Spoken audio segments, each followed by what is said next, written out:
I am here with Jess. I'm the Dr. Pepper girl, one of them at the Dr. Pepper booth here in Dallas. We're super excited to be here.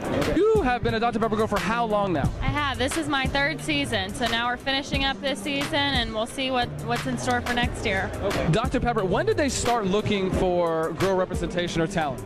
We've been doing this for a couple seasons now, but there's a good group of us that's been doing it for a couple years now, so we're trying to keep it consistent and have the same girls so the kids really recognize us and we can be at every event. Yeah. What else really goes into being a Dr. Pepper girl? We really just are here to promote the brand and, like I said, be consistent where the kids can recognize us and we can be here to help and support the players and the pros, and we have a bunch of different games we play here at the booth, so it's a lot of fun. Okay, I believe you actually were on an episode of Ultimate Gaming House.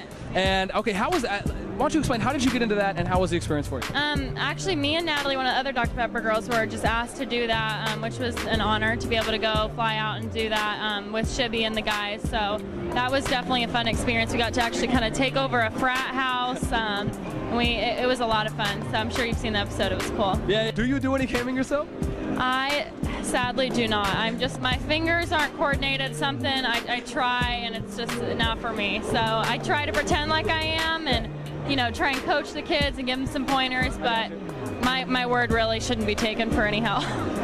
When you think about MLG and the events themselves and esports in general, was this something that you got into from working with Dr. Pepper, or did you find out about esports and kind of get a little bit into it from another avenue? I was actually working for another company in Florida, and Dr. Pepper kind of stole me, and now I've been working for them, but it's a really cool event, and it's cool to see all the same faces and recognize some kids here, so It's been fun.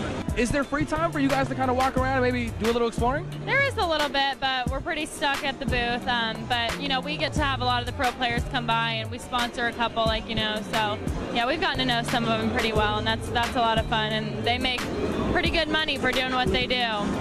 These gamers are nerds, being able to make this money that they do competing.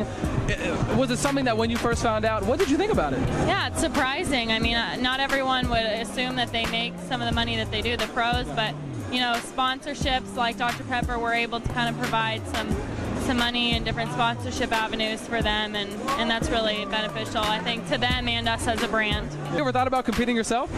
I've thought about it, but I think that's more of kind of a far-fetched dream that will never happen, so we'll see. So what do you think about some of the girl gamer representation that we have here? Have you had a chance to maybe meet up with any of the girl gamers that you've seen so far here competing? I've talked to a couple. I haven't this event, so I have to take some time to explore a little bit, and we'll see about that, but I think that's awesome.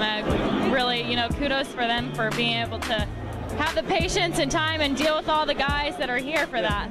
How do you feel about esports itself, being one of the very few sports out there that is co-ed, has the opportunity to be co-ed like poker, where guys and girls get to compete on the same level? Right, yeah, I think that's awesome and really beneficial for girls, and encouraging to get girls out here and play, and maybe the girls can take over one time, so it's not such a minority with the guys, but yeah, it's definitely cool that this is offers to both male and female.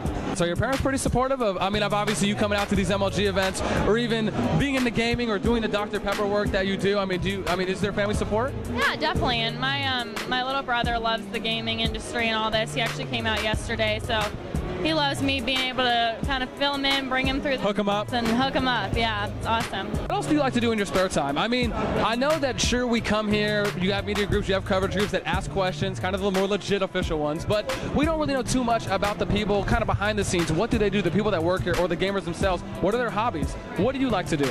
Well, I just finished, graduated college, so I'm working full-time now, and I actually can say I like my job, so I like to work and hang out. Not many people can. Right, and hang out with friends and family. I just moved back to Dallas, and my family's actually in Dallas, so this is an awesome event. Like I said, my brother was able to come out, and being back with my family is nice, so yeah. Any mentions, any sponsor plugs, any shout-outs you want to give? Yeah, no, just come by the Dr. Pepper booth and see us all. Thanks. Okay, no problem. Thank you so much for the interview. I appreciate it. Yep. Good luck this weekend. All right, guys, so we just got done having a great opportunity to interview one of the Dr. Pepper girls. Of course, didn't ask too many questions about Dr. Pepper itself, but we did get a chance to at least dive in a little more into the subculture of gamers. What do they do in their spare time outside of gaming? Who are they as people? And I think that's going to be some more questions we're going to be trying to ask in the future. Stay tuned. We'll catch you guys later.